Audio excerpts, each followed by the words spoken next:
Welcome to Speak for Yourself. Marcellus Wiley here with Emmanuel Acho, my dog. Sal, before we get started, Here we go. I need a rock, paper, scissors rematch. Oh, you want to do it? Shoot. Are we doing it millennial Rock, style? paper, scissors, shoot. There is a fourth. It's not even in the name, but you're going to say shoot. Yes. Okay, let's do it. 1, 2, 3. I'm an OG with this game. From the streets all Not the way here. again. God, Thank why? you, Lord. You are Why, God? Ofa and rock, Why? paper, scissors. Let's get it started with the Seahawks, who didn't have to do this, but they still won a huge game against the Cardinals last night, and won with a balanced attack. I'm feeling good right now. Russell Wilson led the way with 2 touchdown passes, and Seattle added 165 rushing yards. The Seahawks defense also held Kyler Murray in check with 3 sacks, including the game clincher on 4th down. The win helped Seattle take over first place in the NFC West. So, Acho, loser, did the Seahawks prove they're for real? Bro, I'm so embarrassed by myself. I swore you were going to throw rock. I knew you were. I practiced. I was in bed last night. Oh, that's what you were doing in bed last night? Chill. Shoot. And then I come out here and get whooped on national television. I'm sick. But I'm about to win this argument, so I'm okay. I'm about to win this argument, America. Redemption. So here it goes, bro. The Seahawks, they didn't prove they were for real because if you beat someone who I am not sure of, I'm not now sure of you. I like that. I hear you. If you beat a team that I'm not sure of, how can I become sure of you? The Arizona Cardinals, they won their first 6. They didn't win their first 6 games. Through their first 6 games, they had played nobody. They had played the Jets. They had played Washington. They had played the Cowboys. They really hadn't played nobody. But then their last 4 games, they had played playoff teams. Okay, what happened in the last 4 games? You beat the Seahawks, but you do it in overtime. It counts. It's fine, it counts. I'm not mad at it, but I'm quantifying it. I'm not mad at it, I know. but I'm quantifying it. Okay, you lose to the Dolphins, playoff team. Yep. Okay, you beat the Bills. It counts. Hail Mary. I'm not mad at it, but I'm quantifying it. I'm looking at the tape. I'm not just looking at the score. I'm looking at how the game actually unfolded.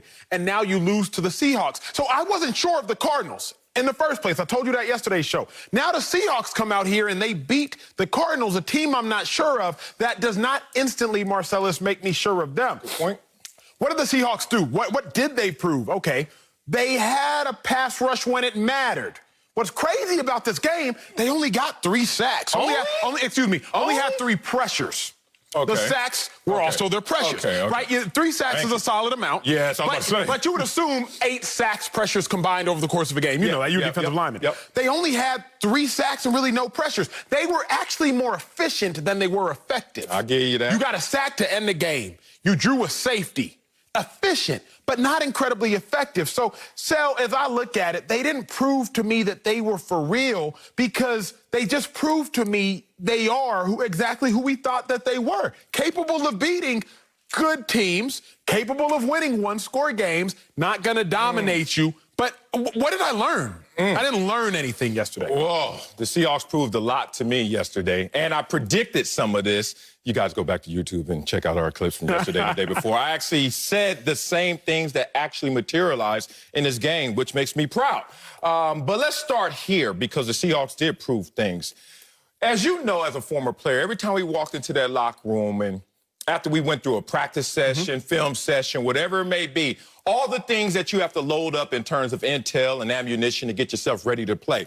Coach would finally grab the group and look at you collectively and say, it's not about your opponents. Okay. It's about you executing, right? It's about you beating yourself more so than them beating us. So the Seahawks had to find a way, as I told you yesterday, find a way and find confidence in that way. It's a compass. Which direction are we going to take? Because let Russ cook was a thing for the first part of the season, 5-0. Of late, let Russ cook has started to boil over and not necessarily be the best way to play football for the Seahawks. So what did they go yesterday and do? They showed you the balance in their running attack. Finally, we see the running attack show up. Carlos Hyde back from his hamstring. What did he do? Season high, 79 yards and a touchdown. 123 rushing yards from the running backs. A season high. Second highest rushing total this season. And because they didn't have to let Russ cook, they didn't turn the ball over. But they turned it over in the last 2 games 7 times. So let Russ cook is not working as much because now you have balance, which is optimal for this team. But what did they also do on the other side of the ball? defensively. I told you, the last game, only 23 points. You laughed at me. You look good in your suit, but you were laughing at me. I didn't feel you in that moment. Do you feel me now? Because the Seahawks defense, points per game allowed, with an average of 29.6 first 10 weeks, 21 yesterday, even lower than what I expected and predicted from yesterday. Net yards per game allowed. Look at this full screen. Less. Season low. Net passing yards per game allowed. Season low. All of this adds up to exactly what I said. First, you need a compass. You need to redirect where this team is going. You can't go in a pass-happy league letting Russ cook with this defense and this lack of running game. So they changed their direction. Balanced defense. But now they have the confidence in the direction that they're going. This is a for-real team because now it looks like a more complete team. I don't hate that take. I don't hate that take, but I'm going to tell you what I told my producers yesterday, talking to them in preparation for the show. I've said this before. Can we bring up Marcellus Wiley's full screen again, please? Because I've said this, and it's made no clearer sense than right now. What? Marcellus, figures do not lie. Well, liars figure. When I look at those numbers, you're right. The figures are there. They're not lying, but you were lying to America. If you watched the game last night, Kyler Murray was hurt. Like, we literally watched it. So if y'all didn't watch the game and y'all are tuning into this show, you'll be like, oh, wow, those figures, they're not lying to me. They're not. But if you saw Kyler Murray, who I think it was the end of the first quarter, he messed up his toe and shoulder. That's football. Then you would realize that this liar is out here trying to figure some things out. So let me make it make sense for you, big dog. Okay. I'll wait. We have set the standard, I don't know why, we set the standard so low for the Seahawks that we see Carlos Hyde has 79 rushing yards, and we're like, I told y'all. Off injury. I told y'all. 3-game injury. Bro, you're never healthy when you're playing football. You know that. Well, they take away your Kyler Murray argument then. You're never healthy when you're playing football. See how you act? Point. Undermined. We get the Seahawks defense has been so bad that we're like, they held an injured Kyler Murray to 21 points. Oh, wait a minute. Big dog, we can't set the bar so low for this team that you see 79 rushing yards and you jump for joy. You see 21 points on defense, which, by the way, is not great. You see 21 points given up, and you jump for joy. I can't have the bar so low for this Seahawks team that we rejoice over these small things. Like I said, I've said this to you before. I will not applaud a fish for doing what, Marcellus? For swimming. For swimming. I'm not going to applaud your argument for swimming, and I'm not going to applaud Russell Wilson for not throwing any interceptions. That's what an MVP is supposed to do. I'm not going to applaud this defense for holding a team to 21. Interesting. It's a flip of personalities right now because when you talk about standard and holding someone to a standard, I've always been the person that's been an absolute standard giver, and you've been more of a relative standard giver based on circumstances, based on who they are, and you got to measure, judge a man by the distance traveled, right? Judge a team by the distance traveled. Do you remember the same Seahawks team that had 84 rushing yards in the win against Atlanta? I do. What about the same Seahawks team that had 98 rushing yards in the win against Miami? I do. And also the same team that only had 57 rushing yards in a loss to Buffalo. Close loss, but still a loss. So guess what? If you're smart, if you're astute, if you're Pete Carroll, you realize, hey, even in success, we still have issues to fix. And guess what? One of them is giving us proper balance. Finally, you go out there and you have proper balance in terms of the running game and the passing game. You always can go back to Russell Wilson and say, cook. But it's going to come with its issues. But if we say, let's go out there and keep perspective and keep balance, and defense, just chip in. Like, I didn't ask you, defense, to sponsor the party. Just bring a cup with something in it. And the defense finally showed up with that. You're talking about impact and efficiency and effectiveness. That's great, but that's a luxurious ask. Right now, in necessity, they needed a running game and they needed a defense, and they got it. That's fair, but the question here is, did the Seahawks prove they are for real? Yes. They didn't prove to Marcellus. Here's my thing, and let me go. I had to jump a point because I had to beat you at your second point, but now let me get to my original, my OG second point. Let's go. I came into the game saying I need to see the Cardinals dominate. Because I said I'm not convinced about the Cardinals. If I don't see the Cardinals dominate, you were kind of saying yesterday you need the Seahawks to win because you need a little more convincing. I needed to see one of these two teams, which have kind of been a little enigmatic. I needed to see one of them dominate so I could get clarity. Why do I say that? Let's look at the super/dominant full screen I got pulled up.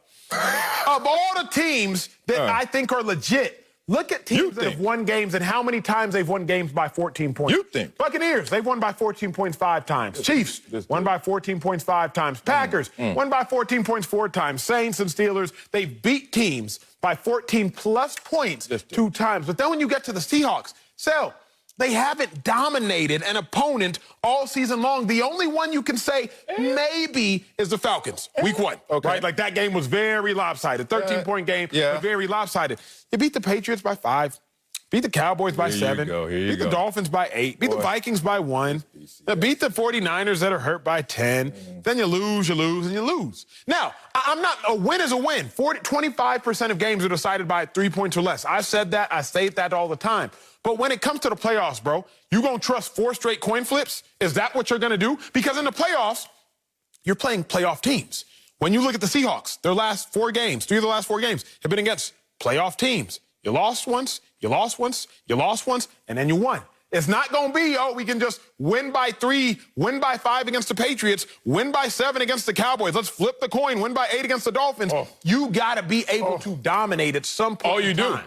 You don't have to just be able to win. You got to be able to dominate by Acho's metrics. Acho, once again, your whole premise is what Acho thinks is a real contender and not. And then we're going to, go from that point, instead of an objective measure of, is this team a real contender or not? How do you base if you're a real contender? 1, your own dominance, or 2, what's the field around you look like? Every team has their issues in the NFC, and you're going to sit here and act like, Seattle, well, they can't contend with those other teams. Why? The Bucs have had 2 double-digit losses this season. Talking about dominance, good games, bad games. How come Seattle can't catch the Bucs on a bad week? How come they can't catch the Saints on a bad week? Every team has lost, and they've lost with a head-scratcher here or there. But let me talk about my point, because you keep wanting to take me back to college and how your wins look and this whole BCS mindset. Lose the C in BCS, and that's what you sound like, BS. Let's talk about what I learned yesterday.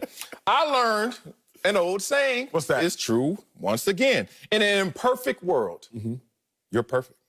Sound like John Legend. Sound like something my dog. They do sound like John perfect Legend. Imperfections. Yes. In an imperfect world, the NFC, you're perfect. You're right there. No one's perfect, so why do you have them having the task of being perfect? I look at them as Pete Carroll looked at them. Yesterday after the game, you know what he said? What did he say? Reminds me of things that we've been doing right around here for years. Defense. Running the ball. That's fair. And letting Russ be who Russ is, which is a great MVP candidate. But you're not respecting that this team, not only poised to be a contender, but the easiest remaining schedule in the NFL going forward. Only team remaining with a winning record is the Rams, Week 16. Played 3 NFC least teams, and they got the 49ers beat up and the Jets. And you gonna hit me with the they're not a contender card? It makes no sense. The card I'm gonna hit you with is, are they for real? Marcellus, it's week 10. What, week 11 maybe? I don't know. I'm lost in all these weeks. I got a lot going on. Okay, one question. What does for real mean to you? They're going to be the ones that win the trophy? Meaning that I think or they're going to be in the race? They'll be in the Super Bowl. Not in the race. A lot of people will be in the race. Final Four? NFC Championship game is not in it? I don't think that they'll be in the You just said yesterday Green Bay was 1 game away from it. So why can't they get 1 game away from it and be a contender? Because they're going to be a 6 or 7 seed. Think about this, bro. If the Seahawks are going to have to win a wild card game, win a divisional game, then win the championship game. They did that last year. To the Super Bowl. With a lesser Russell Wilson. They won a wild card game. They won a game in the playoffs. I think they can win a game. So they can win 2 this year. They're a little better. No. First off, their defense is terribly worse. Here's my issue. Here's my issue and why I don't think they're for real. I'm glad you went here. The Seahawks have prided themselves in winning close games. Again, I think it was last year, the 11 other games were 1 possession that they won. That is an amazing feat. But sooner or later, if you play people close, what happens? You give lesser opponents hope. If you don't squash people early, if you keep them alive long enough, you give them hope. And sometimes in football, all bad teams need our hope. So if the Seahawks go in there and are a 6 or 7 seed, you got to go on the wild card, you got to win on the road. Then you got to win on the road again. Then you got to win on the road again. I'm saying if you're asking me, are they for real? Did they prove to me that they're for real?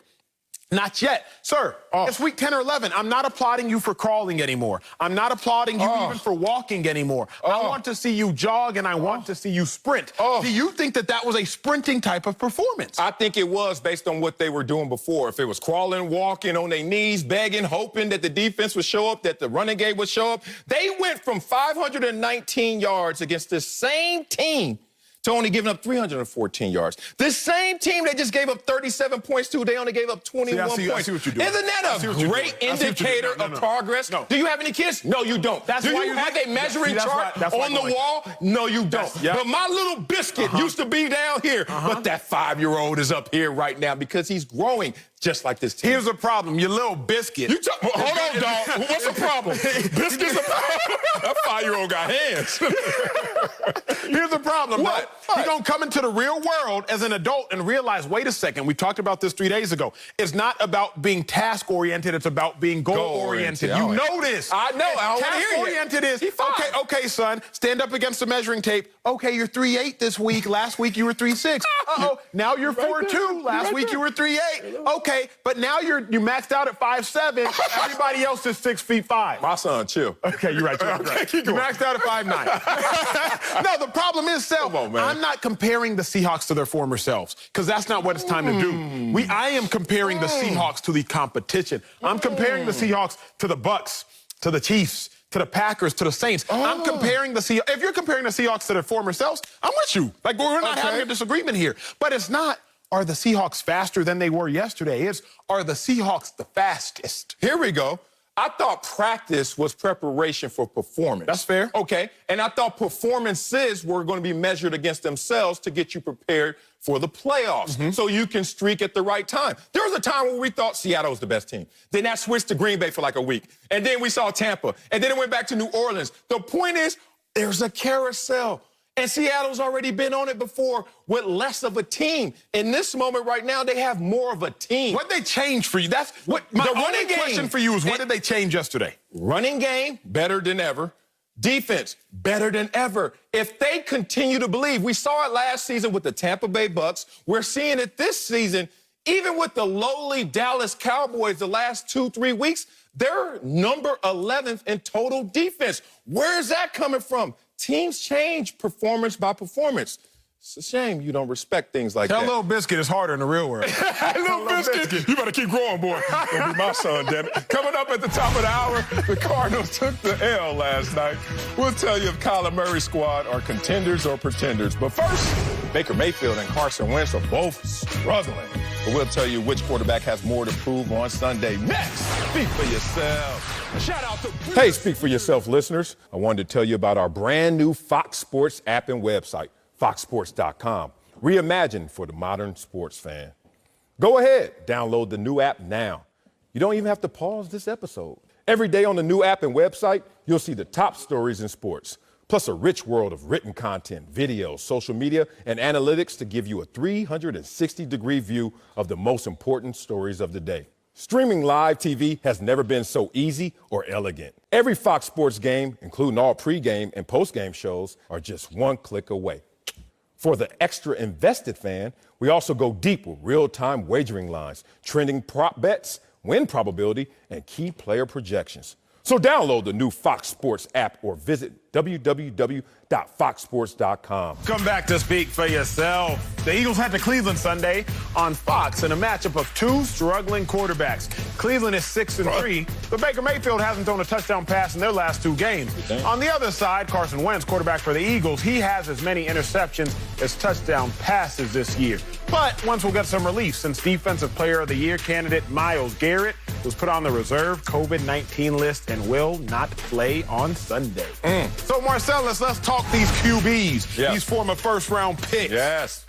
Who has more to prove on Sunday, Carson Wentz or Baker Mayfield?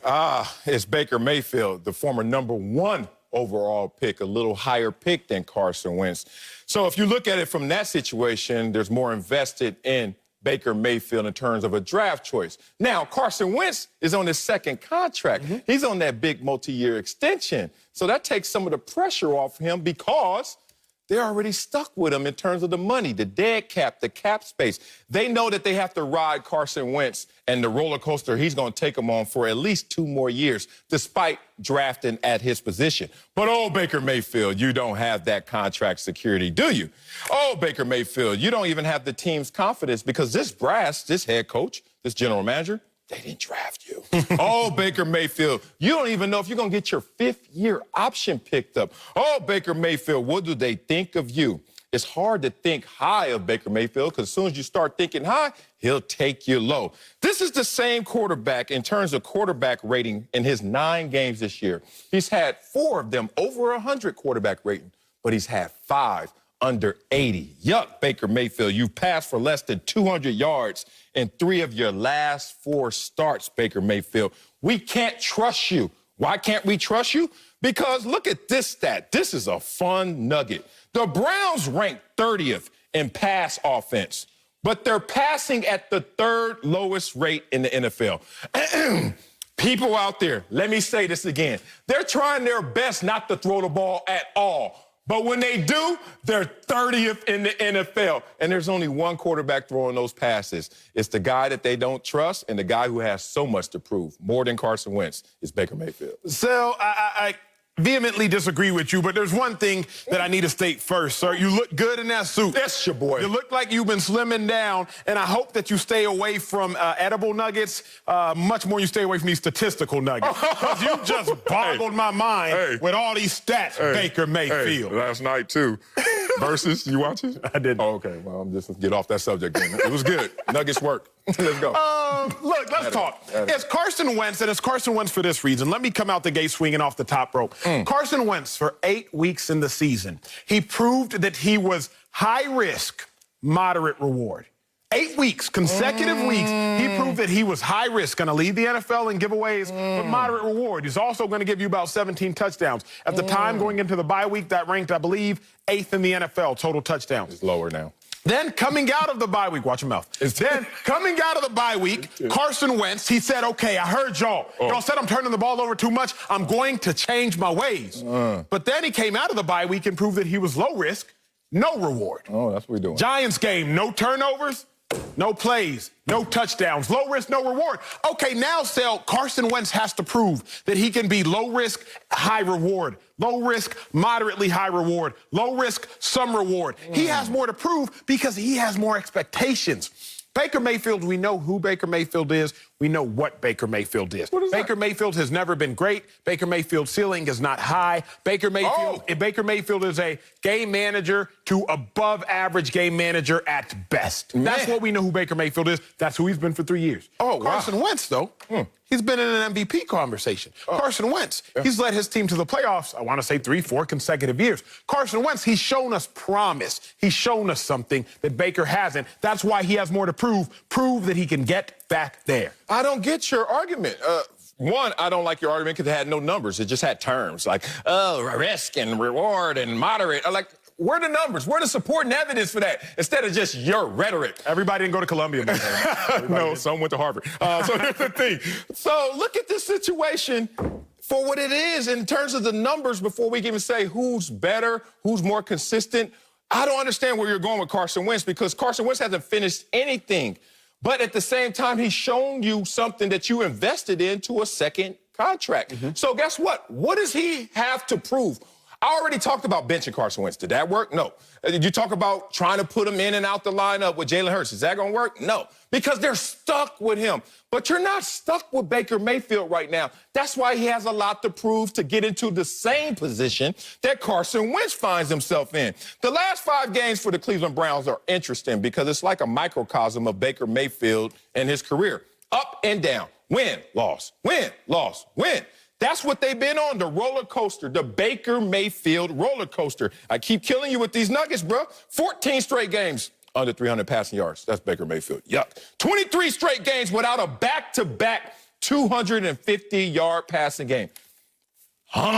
So we're trying to figure out, are you good or are you not good? And that, to me, is more of a proving ground than someone you said that's already shown you promise and you invested in. Sir, yesterday you watched the Versus battle. For y'all that don't know, it's 2 artists. They get on IG Live. They play their best hits. They play their best records. That's all it was. My dog was watching, what was it, Gucci versus Jeezy? Gucci versus Jeezy. Oh, man. He was watching the Versus battle. Let's talk about how these battles and how music is relevant to this conversation. Marcellus, in 2007, the whole world was, they was cranking that Soulja Boy. Do that again. Never. I was human. Wait a minute. But you lost yourself in that right now. Just do it. My suit is, I can't even move. Why? I can't go anywhere in this thing. Elbows ain't on. What you want me to do? I'll rip it. Anyway, The whole world in 07 Sal was cranking that Soldier Boy. Don't do that again. We was wondering, What? is he going to be a one-hit wonder? We've seen greatness. We've seen Soldier Boy top the charts, but can he do it again? Then 2008, November 26th, my dog came out with 678-999-821. Kiss me through the phone. Yes. He hit us with a banger. A banger. Yes. See, we were waiting on him Soldier to prove that he could be what he once was. He gave us a top seller, Soldier Boy did. Yeah. So we're waiting on him to prove it again. Baker Mayfield hasn't given us anything yet. So I'm not waiting for him to prove anything. You're waiting for an artist to come out with an album. You're waiting for Baker Mayfield to come out with a classic. At least Carson Wentz, 2017, he came out with a classic. Yeah. He was top of the Billboard charts. He was through 13 weeks of the season. He was top of the charts. Right. So I'm waiting for him to get back there. You still waiting on Baker to come out with a hit. Right, but you're making my point. I'm not. Carson has proven something in this league where you're saying Baker hasn't. That's why he has more to prove. He hasn't proven anything but inconsistency. I think we're saying the same thing. We're just on different sides of the same coin. And that may be true, maybe not true, but let's have some arguments. I'm still going to ride with Baker Mayfield more to prove, in part because of your argument. He hasn't proven that much, but he has shown you signs of greatness, which can... Against the Bengals? It's time to... Hey, I told you last night watching Versus, the Nuggets work. It's time to get half-baked, everyone, if you guys know that reference. It's time to look at Baker Mayfield for who he is, the zen of Baker Mayfield. Let's go deep. What's his record? 5-0 versus teams that are under 500. What's his record against teams that are above 500? 1-3. And that only team win was against the Colts. What about his completion percentage? It's kind of good against the sorry teams. Kind of bad against the good teams. What about giveaways? Everything flips according to what I'm saying. Passer rating. You play somebody sorry? Go ahead, Baker Mayfield. You play somebody good? Damn. Baker Mayfield's our quarterback. That's the point. Because of the inconsistency, because there's two Baker Mayfields, there's more to prove to bring it all together. Which one are you, Baker? But see, I was on the ropes at first in this argument, but you just lost it with your full screen. How? Because the Eagles are sorry. So when Baker Mayfield plays a sorry Eagles team, I'm sorry, Eagles, I love you, but record-wise, y'all sorry. When Baker does good against this Eagles team, it's only going to fortify the statistics that are already there. Yes. He plays well against bad teams and plays good against good teams. Agreed. So, to me, he's not proving anything, whereas Wentz... Wentz can actually prove so. If Wentz goes out and throws for 4 touchdowns, no interceptions, we would be like... If Baker does it, we would just be like, well, Baker balled against the Bengals. Bengals are bad. Baker balls against the Eagles. Eagles are bad. Where if Wentz does it against the Browns, you look, Browns are 6-3. So we'd be like, Wentz is back. But the proving of something comes with the consequences. That's all I'm looking at. You're looking at in terms of this game. For those 3 hours, what would be the repercussions? I'm not. I'm saying the long-lasting repercussions. What can you do to Carson Wentz? He has stunk up the joint and nothing's happened. If Baker Mayfield goes out there and stinks up the joint, what happens? We know that they're not going to pick up his 5th-year option. We know that they're going to be like, look, we got to look into the draft and find something else, something cheaper, maybe not even go first round with it, because all we need is something to support our defense and our running game. That's why I think Baker has a lot to prove. He doesn't have job security. You're talking about Baker Mayfield in a way of, well, you can look better than Carson Wentz for the day. I'm trying to feed my family for years. Carson Wentz is locked into that conversation. Is Baker Mayfield in that conversation? Hell no. I only have one more thing to say. Yeah! Get out of here. You gotta go to break if you ever do that again. I can't be on TV with you like that. Jameis Winston at quarterback on Sunday. We'll tell you if that's a smart move. That's next. Speak for yourself. I hated grown people doing that dance. Welcome back to Speak for Yourself. The Saints have decided to start Taysom Hill at quarterback for Sunday's game against the Falcons, according to Adam Schefter. Sean Payton would not confirm that today, but it appears Hill will get the nod over Jameis Winston to replace the injured Drew Brees. Reports also say Jameis won't be a part of any offensive packages unless he's needed because of an injury. Hill has never started at quarterback in the NFL, while Jameis has 70 career starts. So, Acho, is it a smart move to start the old man, Taysom Hill?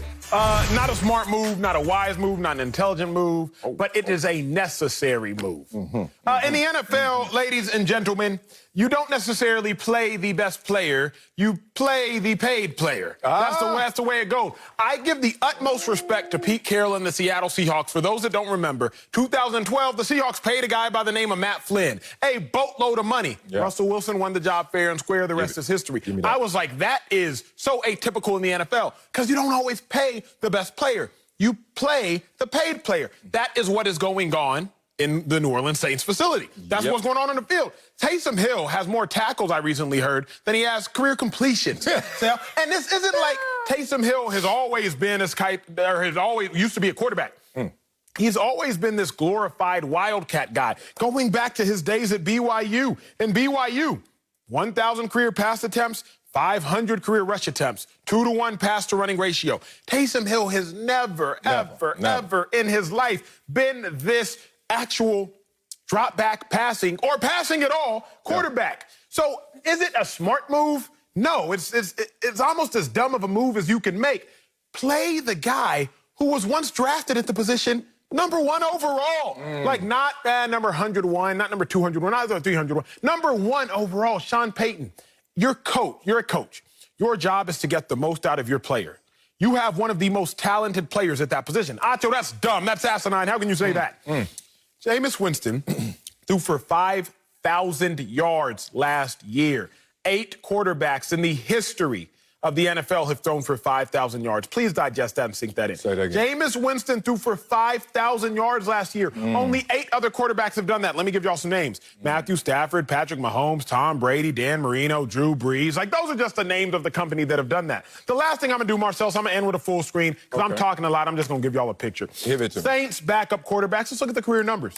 Taysom Hill has 18 career pass attempts, 205 yards. All right. Jameis Winston, 2,500 career pass attempts, 2,000 passing yards, 121 passing touchdowns to Jameis Winston, 0. Sean Payton, if your job is to get the most out of your player, you have a quarterback who is given the most in the NFL history. Yes, he's turned the ball over, but if you're a great coach, you should be able to believe you can get more out of Jameis Winston than anybody ever has. Not a smart move. I understand the necessity of the move, but not an intelligent move. I think it is a smart move. For some of the same reasons. I think it's a smart move for job security if you're Sean Payton. Think about it. You have to appease your boss. Unless you're the boss, we all have bosses. And Sean Payton has a boss as well. And I think his boss came into this conversation, this is conjecture, but I've been in this situation before to make me realize that I know what I'm seeing here. Imagine there's a game where Drew Brees gets hurt, injures his ribs and his lungs in that game, and he sits on the sideline. And who do they put in that moment? Did they put in Taysom Hill or did they put in Jameis Winston against San Francisco? Jameis Winston, right? So the coach is going with the player's mindset. Put in the best player. And then he finishes that game. And then all of a sudden, during the work week, you hear reports of, nah, we're going to let Taysom Hill be the starter. You know what that sounds like? I call it the double tap. That's when the boss comes down and say, hey, Sean, how's it looking on the depth chart? And he's like, yeah, you know, we got Jameis here. This is why we brought Jameis here. He's a pure quarterback for moments like this. And she's like, yeah, how much is Jameis making right now? And he's like, oh, $1 million. But hey, he's at the Harvard of quarterback schools right now. Oh, how much is Taysom making? This is Gail Benson talking. $16.3 million. Oh, it'd be nice to see Taysom play. Hey, say it again. Say it again. That's not going. It'd be nice. It'd be nice to see Taysom play. They're not going to tell you what to do. Do you? And nice. So then Sean Payton has to obviously fall in line with that, and that's where I think these reports are coming from. But more than that, it's also a smart play because why do you want to play Jameis Winston? Think about it. You've already had a reference point. You already had a precedent in looking at Teddy Bridgewater in practice and then perfect in 5 games started last year. 5-0, right? So wait a minute. If you're Sean Payton, you're like, Gail is on to something. Let's let Jameis chill out on the sidelines, only use him in necessity because we don't want to drive his price tag up for him to be too expensive for us to keep next year or for some other team to poach him like they did with Teddy Bridgewater. So this is smart on multiple levels. As they say, a muscular move. Yeah, we want to win ball games, but in the NFL, a little politics, a little business also enters the equation. Sir, you've made such a good story. You told one, hypothetical. So let me give you all a real one. Story time. Okay. 2014. Okay. I get cut by the Eagles after training camp. Final cuts, I get cut. They put me on the practice squad. Reaper. So I'm sitting on the practice squad. Now, you know, we always think we're better than other players, but I'm sitting here like, how in the world did I get cut and they keep this dude? Now, the dude that they kept happened to have played with the head coach in college, right? So there's a little something there. Little love. By week 2, our starting linebacker gets hurt. Michael Kendricks, he gets hurt, calf injury and whatnot. Our other linebacker, D'Amico Ryans, he gets hurt. So they activate me from the practice squad to the active roster. Now, when they activate you from practice squad to the active roster, you're usually not supposed to start. Like, start the guy that you kept over me, right? Right. But still, they activate me, and they start me the same week. They start me over the player they had kept on the active roster over me. I actually played my best game of the season. My dog. But by week 3, I wasn't starting no more. I was now rotating Talk to me. because the guy who they had kept over me, who was making a little bit more money than me, was now starting in my place. I was looking around like, but if y'all gonna start him now, why didn't y'all start him now? Oh, because of that. It would be nice, that tap on the shoulder that comes from above. What Marcellus is saying is actual and it's factual. Hell yeah. There comes a time when it's like, you know what? Even if Jameis may be better, we're a little bit more invested in someone. So it makes us look stupid, like it would have made the Eagles look stupid, to start me, the practice squad player, over the guy you kept on the active roster. Why would you start Jameis Winston over the guy you're paying $16 million to? The only place I disagree with you on is... Oh, you got a disagreement. I don't think that the Saints would mortgage wins and losses in order to potentially keep Jameis for another year. Unless you think they know Drew Brees is going to leave, so they'll sacrifice of some wins and losses this year for the sake of getting him next year. But I think you're making a riskier hypothetical situation. I get that, and I thought through that in this situation and applied it. One, you already know how good Taysom is, and you know how good Jameis is in practice. You remember how good Teddy was in practice and learning your system. You believe in your system. You're Sean Payton. So you're like, I kind of could put any of these guys in there and think it could work. But you already have the reference point. Here's the threshold. Teddy Bridgewater was here in practice, and he was undefeated in the games. Hey, I look at Taysom, he's right there. I look at Jameis, he's right there. He's probably better. But can we win with both? Yes, we can. If we can win with both, guess what we're now going to do? Win with the one that has to go out there, give us a return on the investment, $16.3 million. And let's be real. The future with Taysom Hill as your starting quarterback, the oldest, was he 30, almost 31 years old, first-time NFL starter, they're not really banking into the far future with him. But with Jameis, if Jameis is coming along as we think he is and looking like we think he is, that's a future. That's a former #1 overall pick that you can kind of keep in the building if you don't play him out of the building by what you did with Teddy Bridgewater just last year. But since you took me to story time, I want to take you to story time. You want to go story time? I was in Buffalo my first 4 years. I remember one year, 1999, Buffalo Bills, as it says here. We lost Music City Miracle, and we lost to Javon Curse. You were there. What? That's a throwback. Yeah, chill. Let me tell the story, because it sparks emotions that I don't know if I might. That play was hype. That play was hype. Even though I was on the wrong end of that play, I was like, they got us. Big Pin to Dice. Was it Dyson and Big Pin? Dyson. It was White Check and Dyson, and Lorenzo Neal. Chill. Okay, anyway. So the point of that is we walked into that game a different team. Doug Flutie had started for us that year, won 10 of the 11 games. The last game before the playoffs, Wade Phillips walks up to the entire meeting room, and he's like, hey, guys, I got something to tell you. We're going to just sit Doug Flutie, rest him, and we're going to let Rob Johnson go out there and play this meaningless game. Everyone, we already know our playoff seed, and we're playing Tennessee next week. Go! Rest Doug Flutie, rest all the starters. Good. Rob goes out there and balls out. Now, remember, Rob Johnson already got paid by Buffalo, but was benched and injured and all that. We come back after that meaningless win against the Colts where Rob balls, and Wade's like, I got another thing to tell you guys. We're going to stick with Rob Johnson going forward. And we're like, MFing, cursing, going crazy, but we still had to play with the other quarterback. You know why? Because we knew in the moment, but it came out in the book. Ralph Wilson, our owner, double-tapped Wade Phillips and said, excuse me, play the investment, play the money, and let's see how that works. Well, it worked to our detriment. We didn't win that game. Yeesh. Yo, that's honestly, dog, the game was crazy. Chill, dog. I just told you a better story than the game, didn't I? The game was crazy, so I'm still caught up. My final thought, my final point in regards to why I think it is an incredibly dumb decision. I love pulling y'all behind the curtain, putting y'all on the practice field.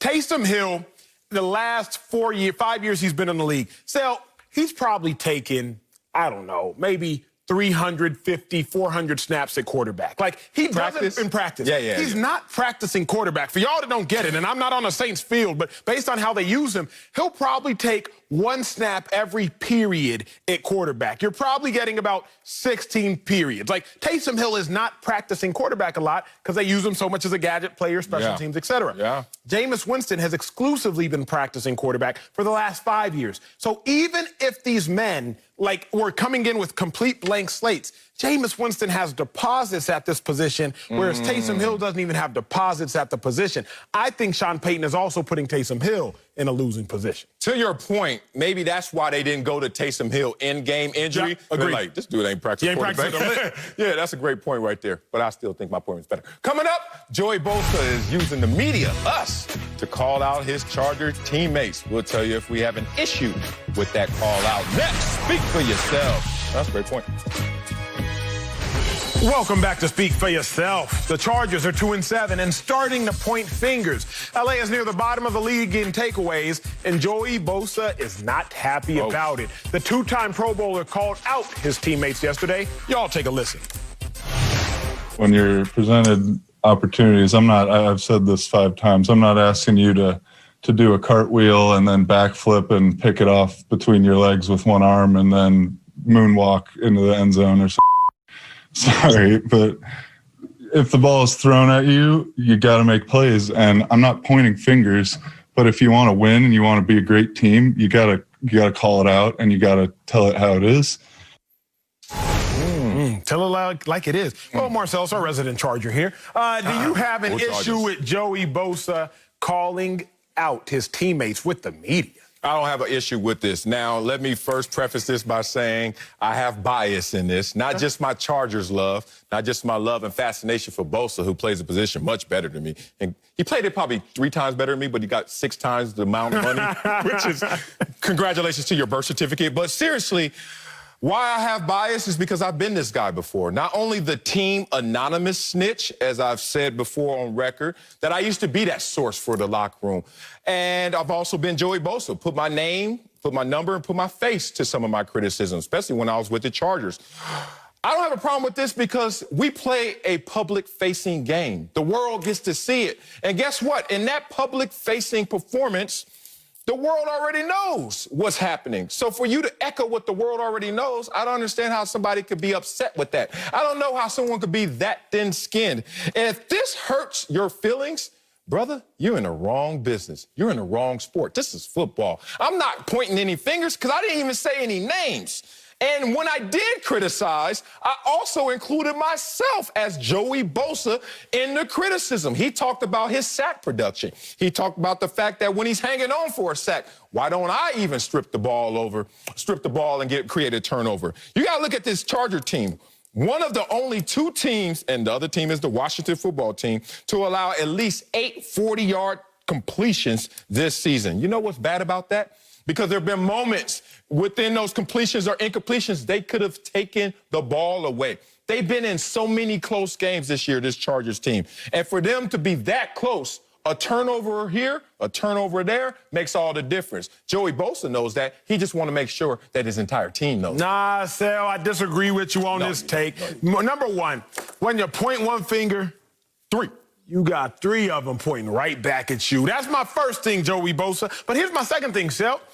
If you don't put an address on an envelope, what happened to it? It gets lost in the mail. Get lost in the mail. It might get returned to sender, but it's not going to the destination. Joey Bosa, put an address on it.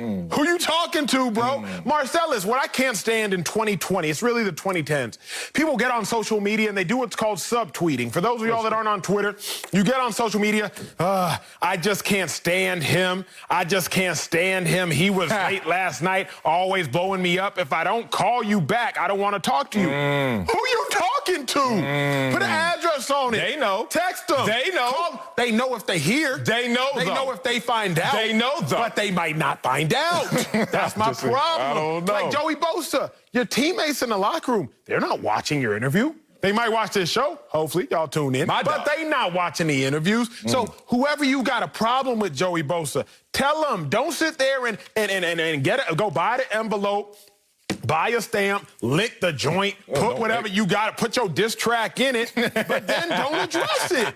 I hate that is my problem. So call them or whatever. I hate that. Put an address on it, please. But the thing about it is, why you don't put an address on it? See, I was an address putter. Matter of fact, I would put the address there at the bottom and at the top. Facts. I'm like, it's going to you. Yes. Trust don't me. even return it to me. If y'all get lost, return it back to where it was going to go in the first place. And I got in hot water doing that. And let's just say that they looked at me differently after that, even though it's amazing. You get built up to be Joey Bosa in this moment because of the conversation in the locker room. Think about it, the leadership role in the locker room.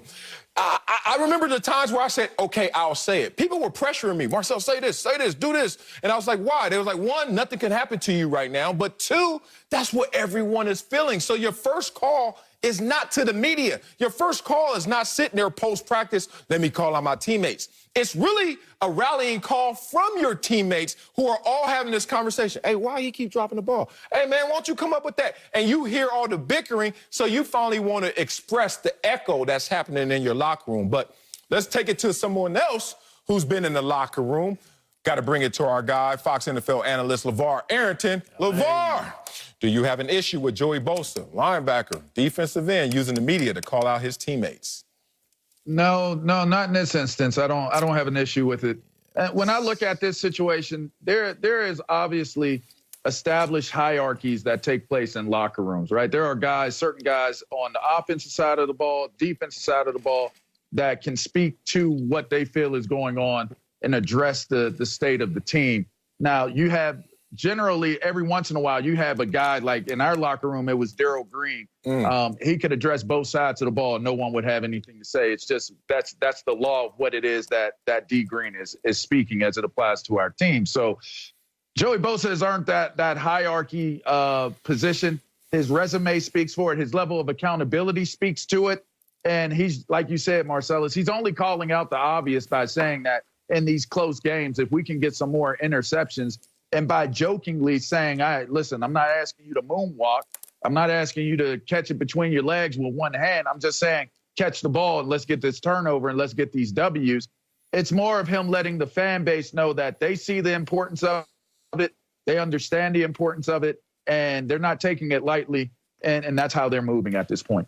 Here's the problem, though, L.A., and you all are both married, so I have to – that's the issue with me. I'm a resident single person up here, so I always got to talk in y'all's terms. I would imagine, L.A., you get in an argument with your wife, Sal, you get in an argument with your wife, you come up, Acho, man, she did this, she did that. L.A., you come to me, Acho, bro, she did this, she did – why are you telling me?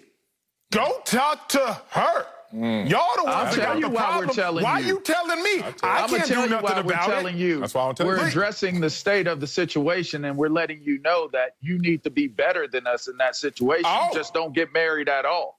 Just make sure that you stay in the situation that you're in so that you can come and go as you please. That's why we're telling you. So we're letting you know, don't panic about what my situation is. LeVar, just learn from it. You had a response. Did I say that on national television? You had a response to that. On national television? Which was amazing. I thought there were no ways out of that. And you came with that one, which is amazing.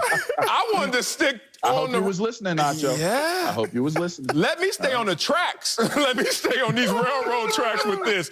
And the reason why he says this, a couple of reasons. One, for the collective better of the group. Let's be real. The Chargers, 7 defeats 2020. 5 decided by 5 points or less. Last 3 losses, 15 points. Be real. That's a play or two away from going from losing to winning. So that's where I think he comes from in terms of the selflessness. Now let's talk about the selfishness. Now, I told you, Joey Bosa is probably 3 times better than me at least, but he's getting paid 6 times as much as me at least because of his prowess, how great he is at the position, how great he plays defensive end. But what comes with that price tag, 5 years, $135 million deal, 5 years, $135 million deal, is responsibility, is leadership. So let's just play this forward. This team continues to lose close games. First thing they're going to do is find a scapegoat, more than likely head coach or one of the coaches. They got to make a move to shake things up. But then the next thing happens, because this has been happening for 2 years plus for the Chargers. Remember last year, all the close games that they lost. They start to realize, why pay so much for so little in terms of wins and losses? Why invest in all these individual players? We know there's a minimum salary cap, and we'll meet that. But at the same time, why give guys like Bosa 5 years, 135, if this is all going to be the results, which is 2, 3, 4 win seasons? So Bosa selfishly is also calling out the guys. We're like, hey, man, sooner or later, this is going to hit the fan, and it's going to hit me first because I'm making the big bucks. But, Sal, here's my problem with what you're saying. And a lot of people have this logic. Just because you're a leader doesn't mean you have to be the loudest. Like, we equate the loudest for the leader. We equate loud for leadership. Joey Bosa, you getting paid the most. Top tier and defensive players, you're making the most money. But you're 30th in sacks right now. But he called that out, though, Acho. Sure. He said that. He brought that up, too. I don't care about your actions speak so loud I can't hear what you're telling me. Joey Bosa, don't sit here and talk about everybody else. You've had your injuries this year. It's not your fault you got hurt, but you had your tricep, your knee, your concussion. You've missed time. And you haven't been maximally productive for the maximum amount of money that you're making. So even if you were going to call guys out, this ain't the year. This sure as heck ain't the time. You got 4.5 sacks. Myles Garrett got 9.5. Donald got 9. You making the most money. You not being the most productive. So this just isn't the time for the player who's getting all that money and not all that production to be calling out everybody else, even if he's included. You know what I love about what you said in the selfish and selfless deal, Marcellus, and I get your point very well, Acho. I've been living in this whole definition, defining selfish versus selfless. And I look at this situation with Joey Bosa and his team and him calling out them needing to get more turnovers and doing it to help their team as being as selfish as you possibly can in terms of what the personality should be of your defense. They should be a stingy, super selfish, self-driven team unit. And as they gain more and more of getting more turnovers, of generating points on defense, of dictating the outcome of games, then and only then can you have enough self where you can be selfless. You can be in a position where you can be less selfish. So I'm not looking at Joey Bosa as being too loud as a leader. I'm not looking at his words as being empty and unfulfilled. I'm looking at it as this is a proclamation from the leader of this team saying, we do need to be more selfish in our approach. We need to take the ball, make it our ball. We need to take and make the offenses our offenses so that we can win these close games.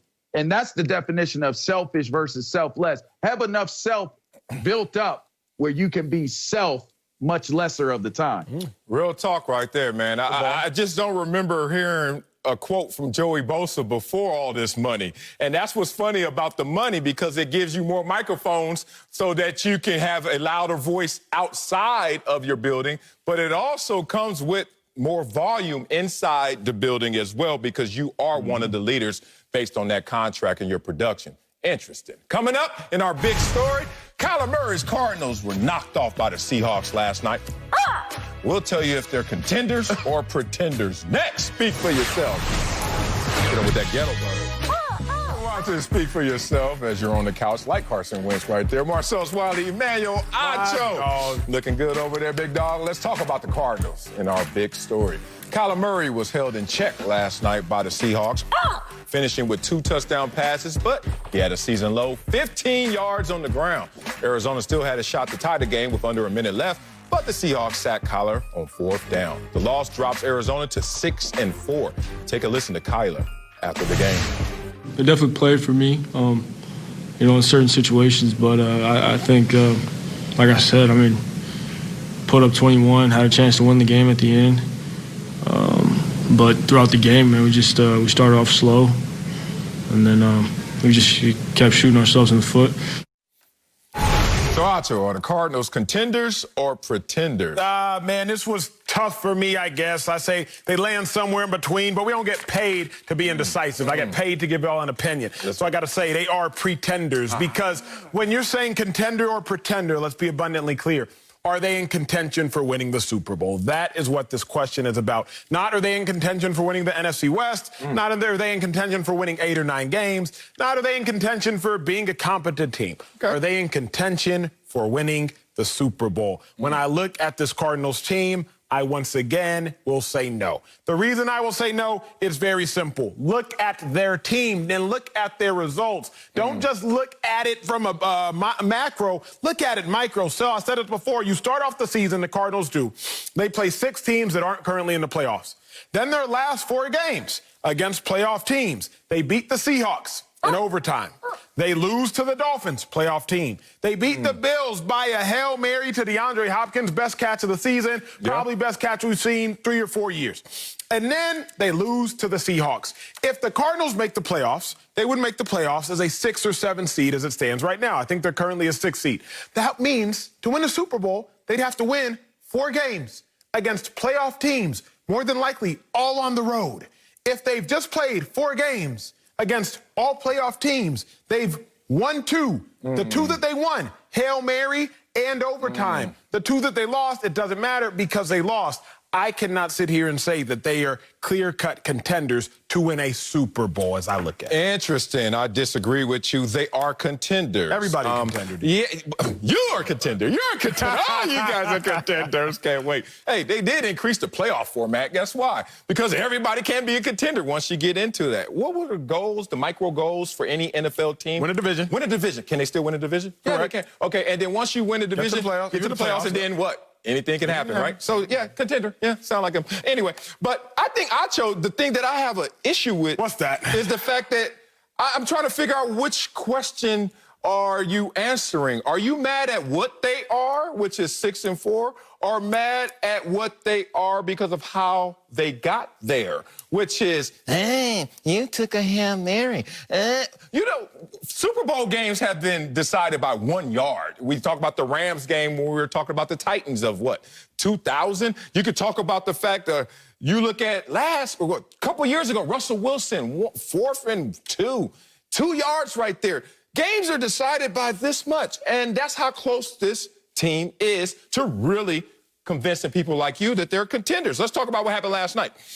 You saw a team last night that had one of those games, we call them an anomaly game. Like a game that, damn, where'd that come from? That's not normal for you and your average, because we saw their quarterback, Kyler Murray, only have 15 yards rushing. What does he average this year in terms of rushing? 67 rush yards a game. So you took away Kyler Murray and his rush effectiveness. That took away the passing game. And then you talked earlier about his injury. I don't want to put that in part of the conversation. But the point is, Kenyon Drake only had 29 yards. They didn't have a running attack, so they didn't have the proper balance, so they didn't play their game. Simple as that. But this team, law of averages, plays their game, goes out there and does what they do.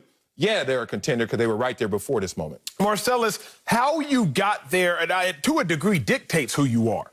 How you got there dictates who you are. If you, and we love track and field, we can talk track and field. Let's go. If before you get to the finals, you go through the prelims, you go through the semis, etc., and you win handedly, then when you get to the finals, you're going to be a favorite. Now, if you win barely and you get there and you get to the finals and you're in lane 8, not a favorite lane, the favorite lane is lane 4, then your odds of winning are different. Your odds of winning are lesser. Why do I say that? Let's talk football again, because we're talking ball right now. Last year, the Eagles made the playoffs.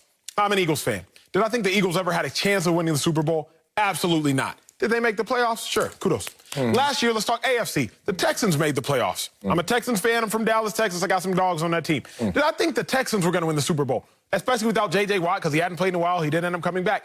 Absolutely not. But the Texans made the playoffs. I don't think, Marcellus, just because you are there, you are a contender. Now, yes, we say the football jargon, get a ticket to the dance, anything can happen. I'm a gambler. You can't win the lotto unless you buy a ticket. Whenever I see the Mega Millions get up about over 800 million, I buy my tickets. Okay, I go to the lotto website. I look at patterns. I buy all my tickets. I'm telling you right now, I spend about $300 on lotto tickets whenever it gets above 800 million. Risk reward. So risk reward. Okay. True story. Have you ever won, Mr. Reward? My point. Just because I bought a ticket doesn't mean I actually will win. Just because these Cardinals teams get into the playoffs doesn't mean they're actually contenders to win the whole thing. That is where I'm saying the disconnect lies. Yeah, well, you're not understanding what I was saying, so we are not saying the same thing. You should buy it when the lotto numbers are lower, because the odds are greater because fewer people are buying them. But you wait till everybody. They haven't changed the odds. Shoot, more people in it.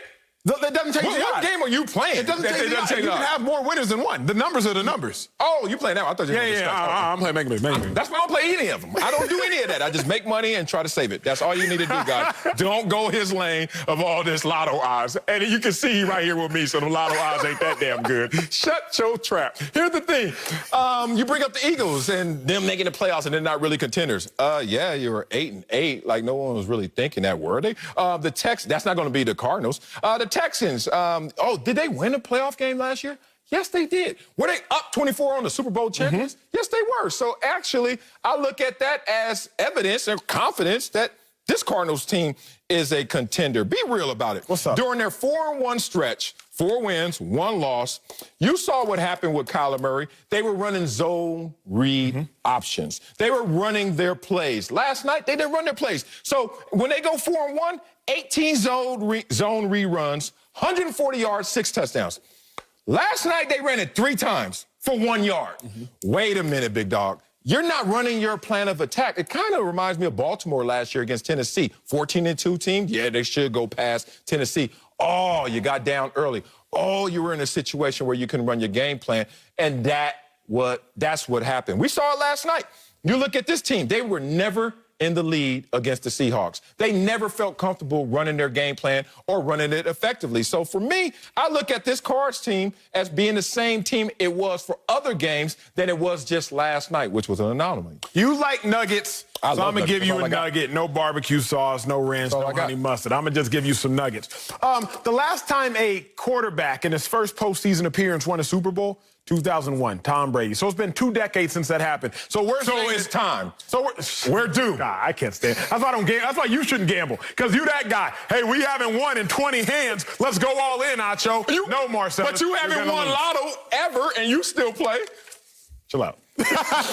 No, the last time a quarterback won in his first postseason appearance, 2001. How about this? When Kyler Murray is held under 30 yards rushing, the Cardinals are 1-8-1. They are exclusively dependent upon one thing. Kyler Murray, at least statistically. Okay. Kyler Murray being able to run the ball. Good. When you get into the playoffs, hey, if Kyler doesn't run the ball, the Cardinals don't lose. Hey, what should we do, defense? Stop Kyler from running the ball. The last thing I'm going to say is this, because sometimes you talk about strength of schedule, and the Cardinals have had the 6th easiest strength of schedule up to this point. Look at who they got to play the rest of the season. A hungry, always well-coached Patriots team that some could argue is hot. Oh, now that's how you call them that. I mean, some could, I don't argue, but like a well-coached team. Let's go. Then you got to play the Rams. Rams, we know what they're about. You got to play the Giants. Giants are going to be playing for a lot, and they're going to be playing hard. You got to play the Eagles with 3 games left in the season. Eagles ain't going down like no punks. You got to play the Niners, but then you got to play the Rams again. Like, if I look at this Cardinal schedule, they're probably going to end up 9-7 at best. Like, it's not like they're just going to be sprinting into the playoffs, because the rest of these teams that they're playing are either playoff teams or playoff teams. Yeah, here's the thing. You're judged by your competition, okay? Yes. And guess what? The competition all has warts as well, issues as well. Name the team, I can name their issues. So if you look at the Cards, they're on other teams' schedule as well. And they're like, oh, the Cards are a problem too, the way that they play. But forget the running game, and you proved that with the stat on Kyler Murray. How about the fact that this team leads the NFL in penalties? We didn't even talk about that last night. 10 penalties, 115 yards, leading the league in penalties. So they can help themselves, not only by playing their plan of attack, running the football, having balance, but also no self-inflicted wounds. Kill all the penalties. Coming up, the Cowboys are in last place, but we'll tell you if there's a chance they can upset the red-hot Vikings. Next, speak for yourself.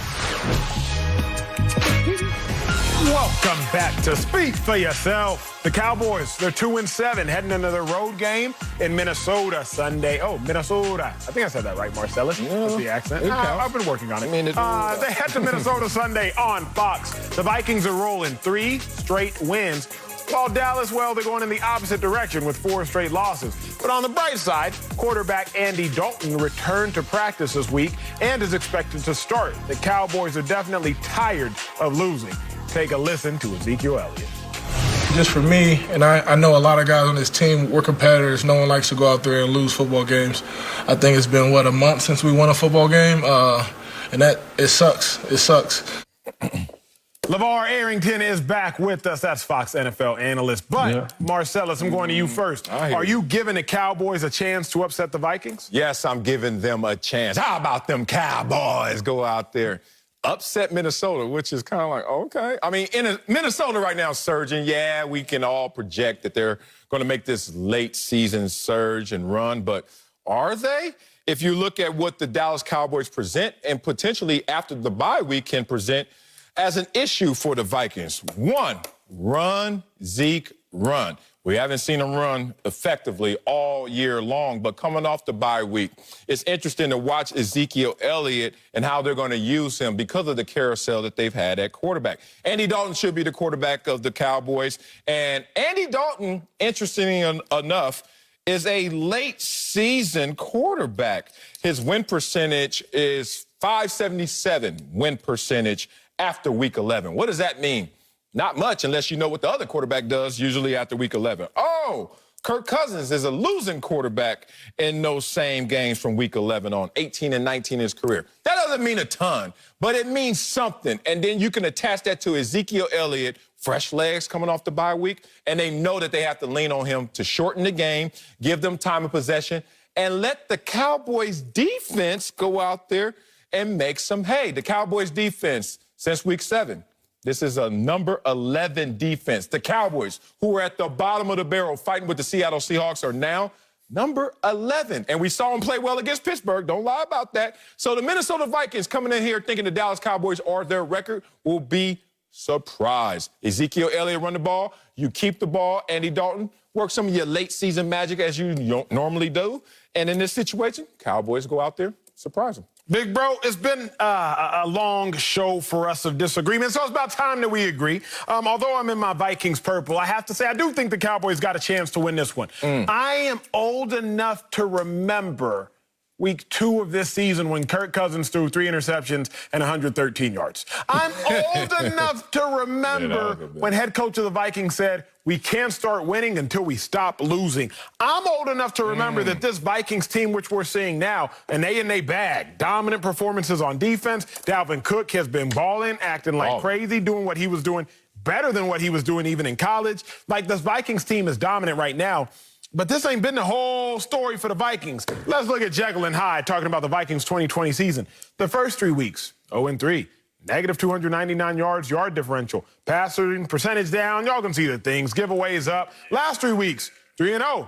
Yards difference, plus 226. Third down percentage, nearly 50%. Y'all get the point. Only 2 giveaways. The Vikings, they balling right now, but this team has been feast or famine all season. Jekyll, Hyde all season. So when I look at the Vikings game, when I look at the Vikings team, I'm not so convinced in the Vikings that the Cowboys coming off a bye week can't go up there and knock them off. Say it.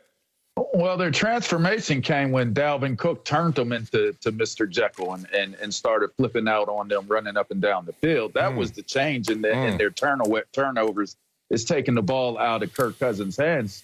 But the answer is, yes, they do have a given chance to be able to beat the Vikings. But I got to disagree with you, Marcellus, on the idea of Andy Dalton being a late season guy, second season guy. Who cares? And we got to get the ball to Ezekiel Elliott. How do we get that to work? Who cares? Right?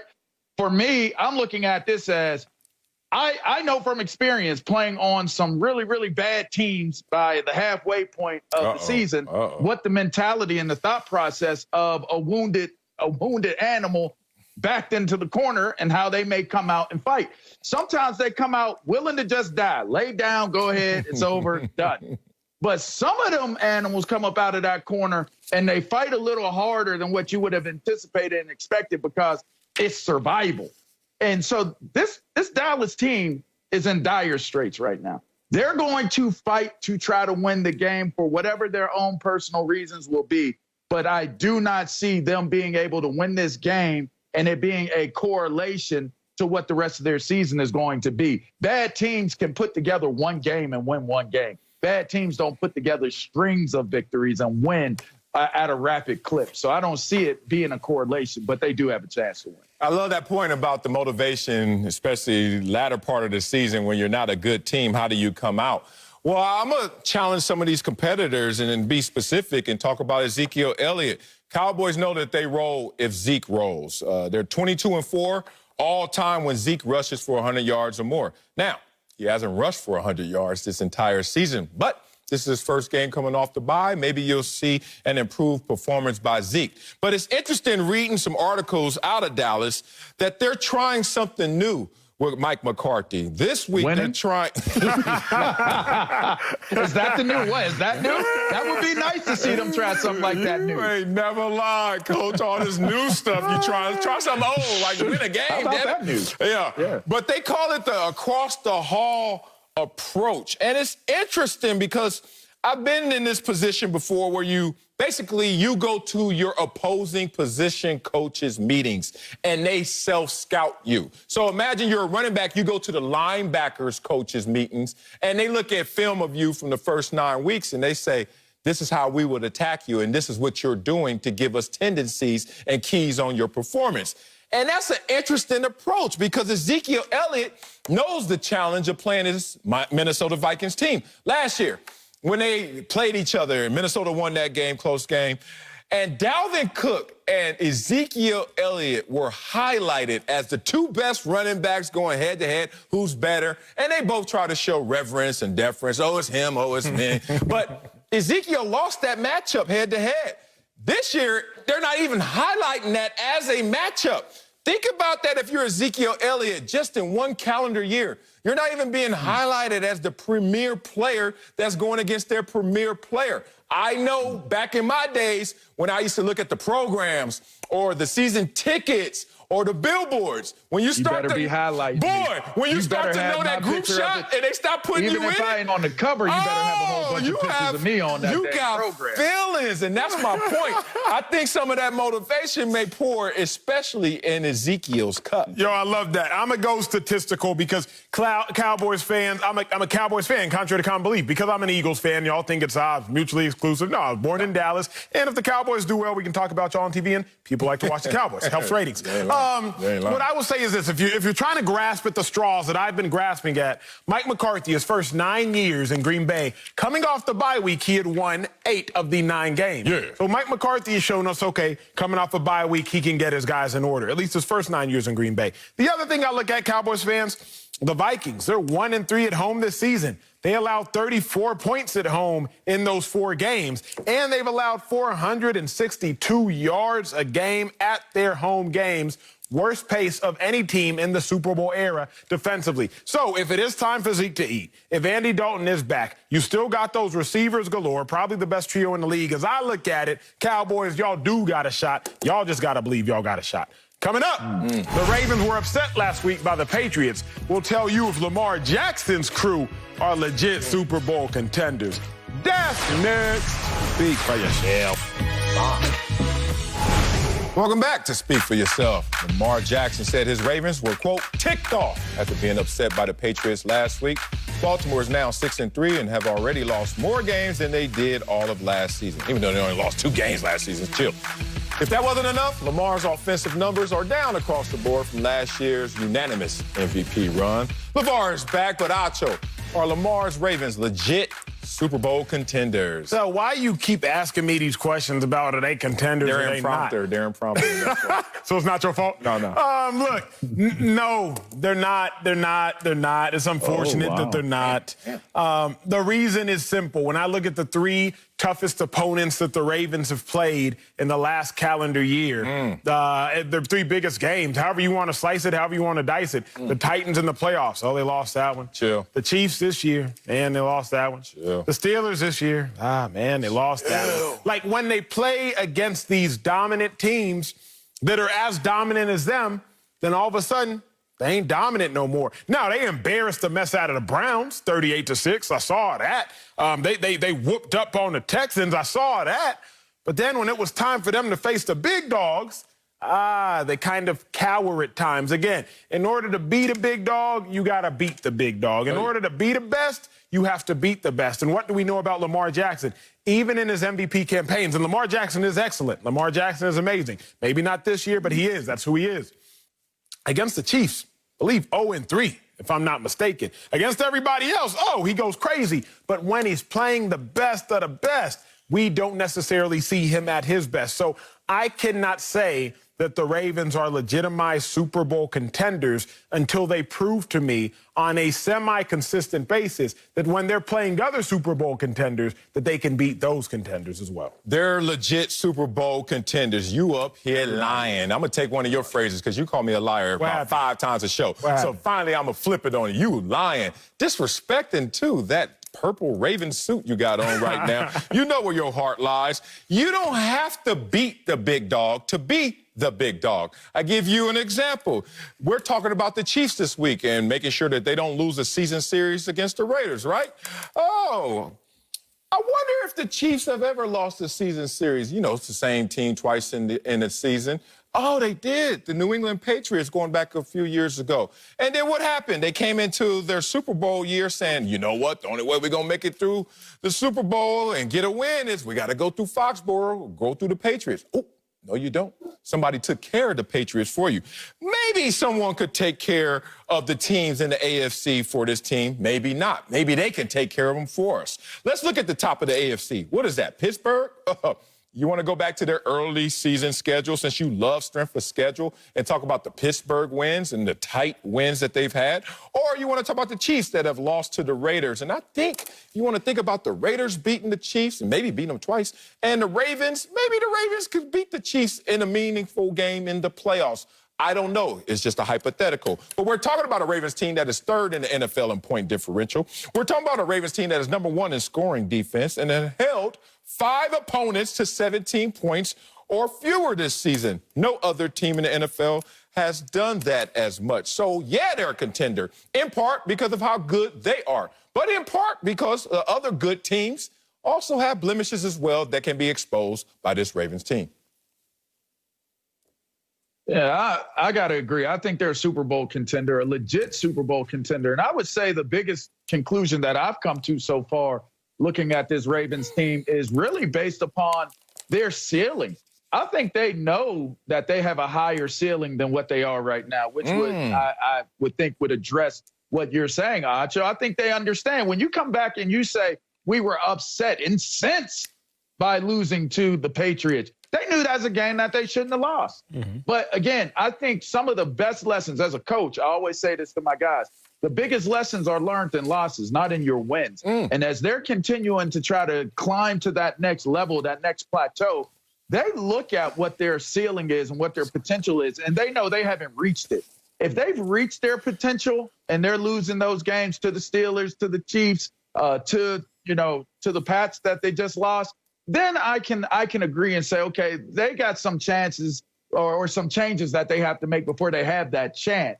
But right now, you look at some of the injuries that have taken place. They had to reshift their offensive front. Fluker's playing the right tackle. I don't ever recall him being a tackle from recollection, but they're adjusting, they're adapting. I think they're still good enough to be that team that is a legitimate contender. LA, based upon what? I didn't ask you to qualify this with their injury. Everybody got injuries. Cardinals, top pass rusher out. Seahawks, 3 different centers. Eagles got injuries. Cowboys got it. Everybody has injuries. I didn't tell you to qualify the argument. I just said make the argument, LA. But here's my other problem is the Ravens, they got to worry about making the Super Bowl first.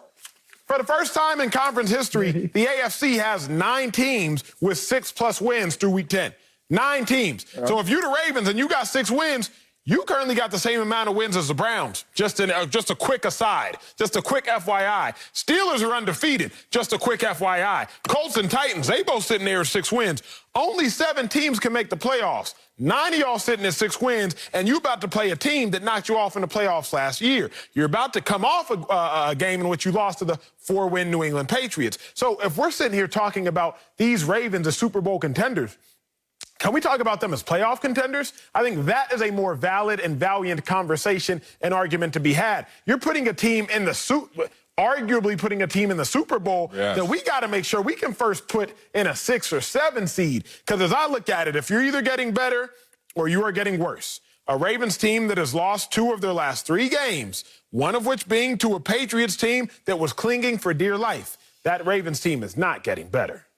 Oh. You know, I can recall my rookie year. We played against the Ravens.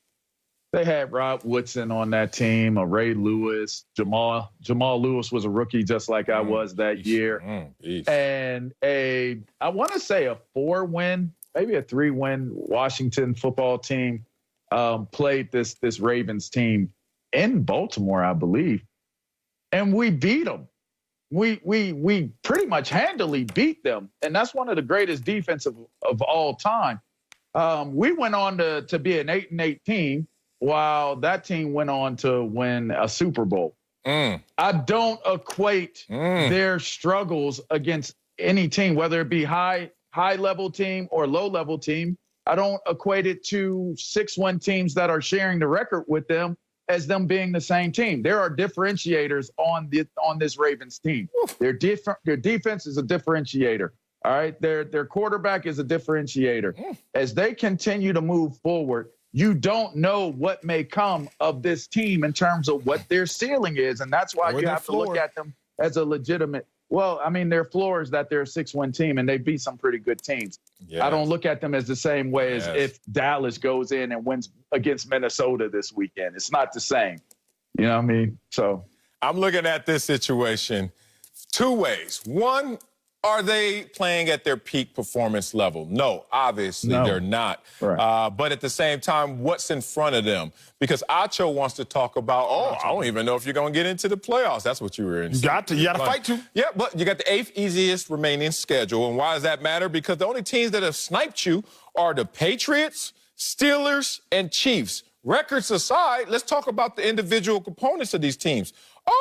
All top 11 in scoring defense. Top teams in terms of playing defense. Any of those teams in front of you? Just the Steelers again in that rematch. What about your Cowboys? What about your Cowboys? That's since week 7. That's since week 7. I'm talking about real teams. Well, it don't matter when you're going to see them. It don't matter about that one. But the point of it is their schedule is going to support them getting hot at the right time and being healthy at the right time.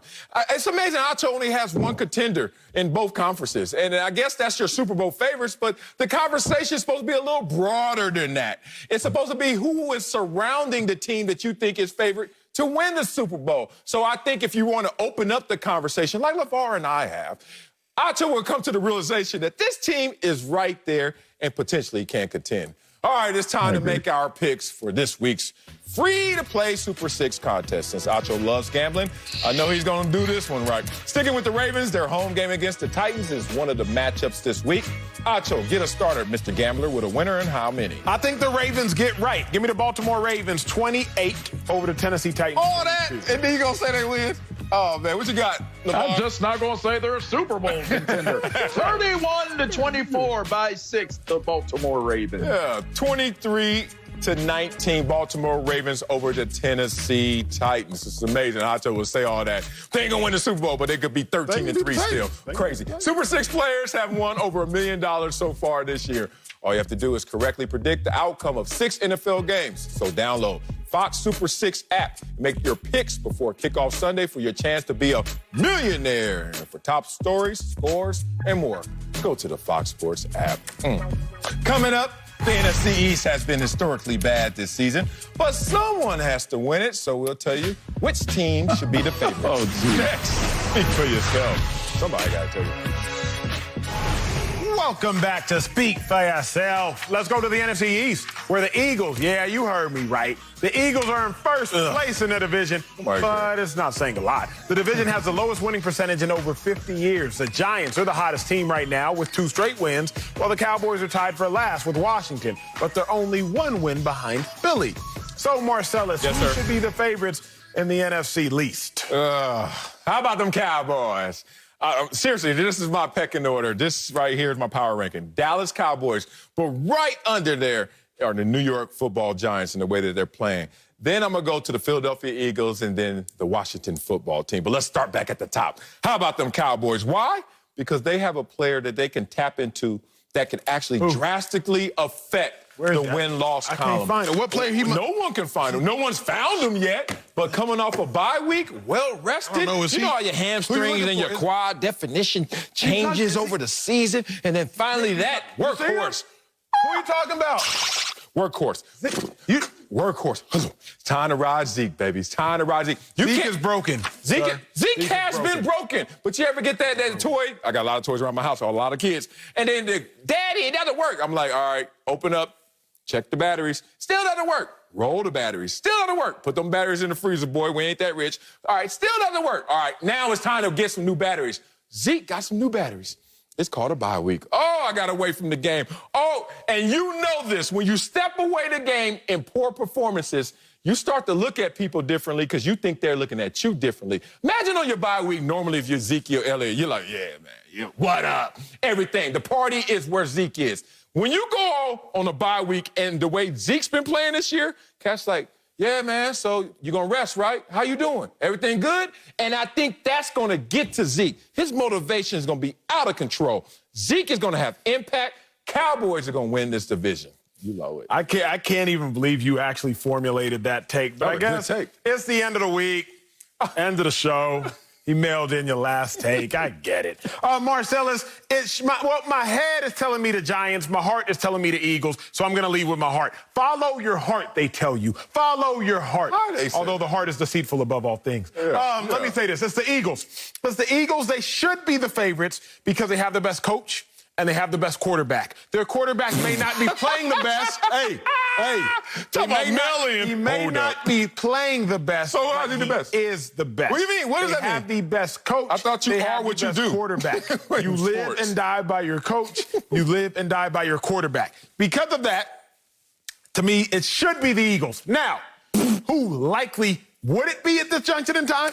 The Giants, bro. The Giants. Hold on. Here come this crow eating. No, I'm not eating no crow. What I'm saying is this. The Giants are hottest right now. So if you're telling me, hey, right now, based off perception of who is hottest, I'll say the Giants. Then lastly, I'm saying the Cowboys. And it's because I'm not betting anything right now on Ezekiel Elliott, who hasn't rushed for 100 yards in God knows how. I know it ain't this season. And it ain't even the end of last season. I'm not going to give you the help. It's a long time. It's a long time.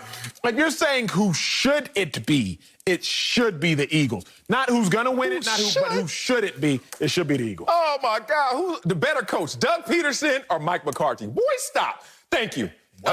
Mike McCarthy, yes. Hold on. Based on what? Based on one, they both have the equalizer of the Super Bowl championship. So based on what else? So guess what? Which one has taken situation from bad rags to riches? Has Doug Peterson done that? Yes, Doug Peterson got hired with Chip Kelly. With this quarterback? With this quarterback? Hello? Anybody?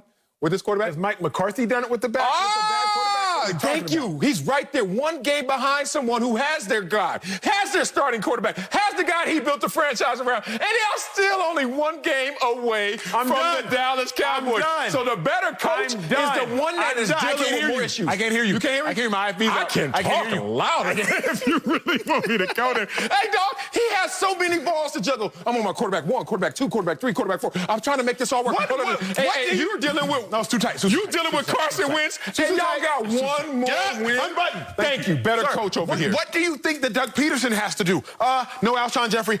No Deshaun Jackson. No Jalen Reagor. No Dallas Goedert. What do you mean? Who has the best player to activate still going forward? The Cowboys. Is the best player? Is Zeke better than Carson Wentz? Zeke is terrible right now. Is Zeke a better running back than Carson Wentz a quarterback? Thank you. You're making my point. Has Zeke ever been an MVP contender? Thank you. You're making my point.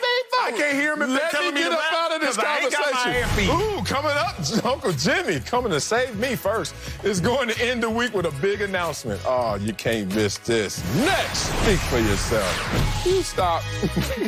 Before we go, Uncle Jimmy's in the house. So I hear you have a little something to say to Acho. Get dressed. He definitely wants to Put your clothes on, huh? I'm sorry, man. Listen, I forgot. Listen, Acho, would you do me a favor, man? What's up, Unc? Would you say hello to the newest member and the oldest member of the Emmanuel Acho fan club that just purchased your book, my mother, Miss Brenda Bell Caffey? Hey, what's up, Miss Brenda Bell Caffey? I appreciate you. Hold on, before you go any further, stop. I ain't got much time. I ain't got 47 seconds. Listen, man, my mother is an original Black Panther. Okay? Meaning she's one of them original old black women that like young men, before it was fashionable. Now, according to her, you make her feel some kind of way. Right? As soon as you come on TV, my mama take her false teeth out. All she starts saying is, stripper man, stripper man. I tell her, mama, I chose a good Christian boy. She tell me, I know, but if I could just lay hands on him. Sal is getting hot in here, Sal. Sal, I'm uncomfortable. My mama loves her. And if you can make my mama feel like that, somebody help. All them other old people in the old folks home. Somebody help. Listen. I just said he was playing this game last night. I don't know, maybe he was. Right, man.